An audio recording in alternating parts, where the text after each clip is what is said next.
Nós sabemos que a vontade de Deus é espiritual. A Bíblia diz que a lei é espiritual. No tempo passado, o povo de Israel recebeu a lei ali por meio de Moisés, e eles acharam, não sei o que eles pensaram, não posso dizer, mas até hoje, pelo menos nós aqui dessa parte do mundo, achamos que a lei foi dada para o povo de Israel para eles cumprirem ela. Mas não foi assim. Deus sabia que eles não eram capazes de cumprir a lei, já visto que a lei não são normas escritas numa pedra, mas a lei é um espírito.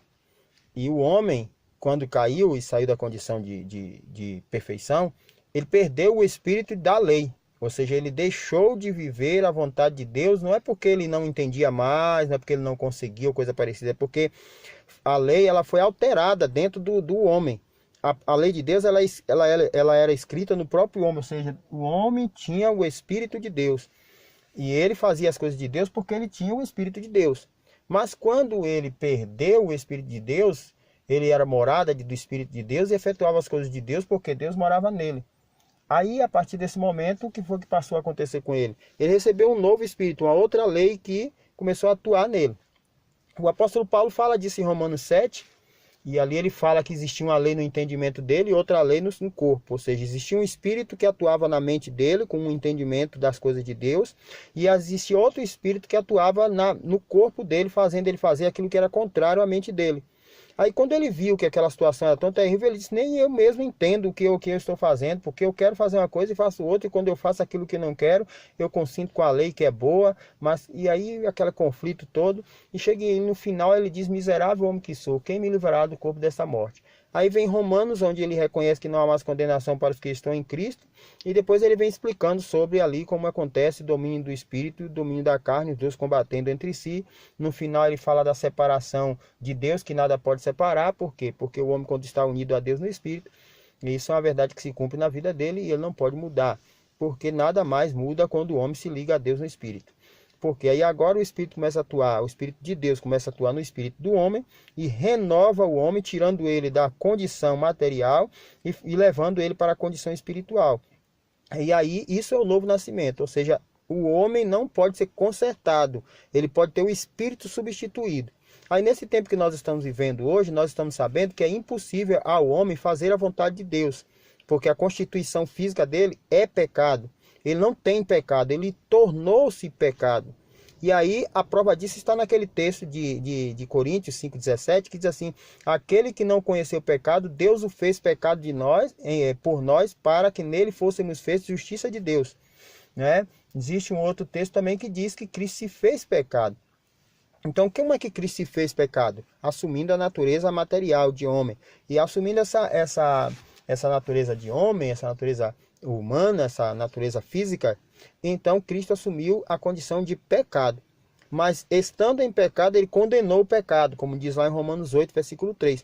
Ele diz assim, aquilo que era impossível à lei, visto que estava enferma pelo pecado, não é? Deus o fez possível em Cristo, que ele assumiu a forma de pecado e na semelhança do pecado condenou o pecado na carne. Ou seja, ele assumiu uma condição material e nessa condição material ele viveu a lei espiritual de Deus, não na carne, mas porque a lei estava no seu espírito, ele submeteu-se, humilhou-se. Isso está escrito em Filipenses capítulo 2, versículo 5 até o 8.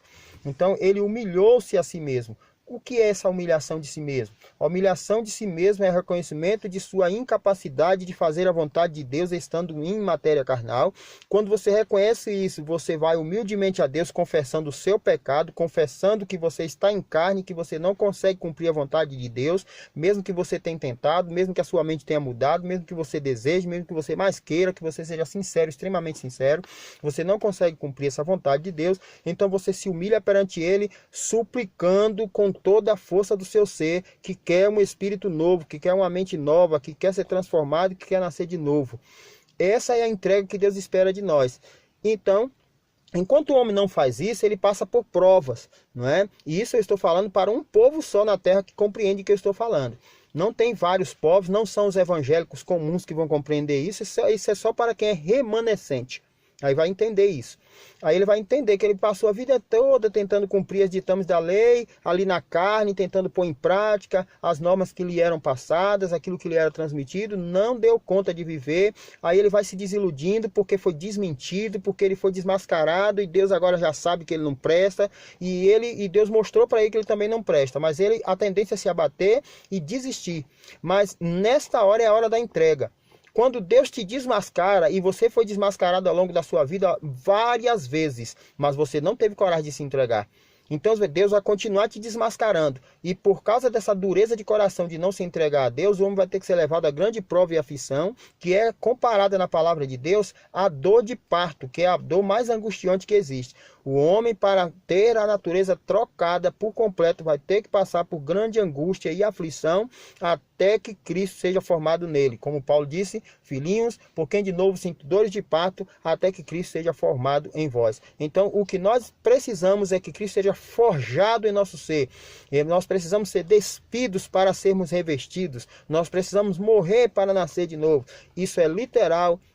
Essa morte da natureza humana, ela precisa ser espizinhada, ela precisa ser verdadeiramente crucificada, de fato e de verdade. Eu preciso humilhar-me a Deus. Orgulho não é quando você se acha o tal. Orgulho é quando você acha que pode fazer a vontade de Deus estando em matéria carnal e sem ser dominado pelo Espírito. Então, não resta muito mais o que fazer, nós temos poucos dias, e nesses poucos dias que nos restam, o que resta é brigar com Deus, como fez Jacó, e abraçar o anjo e requerer dele a sua bênção. Agarre-se a Deus, confesse seu pecado e vá buscar do Espírito Santo a resposta que você precisa, e não saia da presença de Deus enquanto não recebê-la.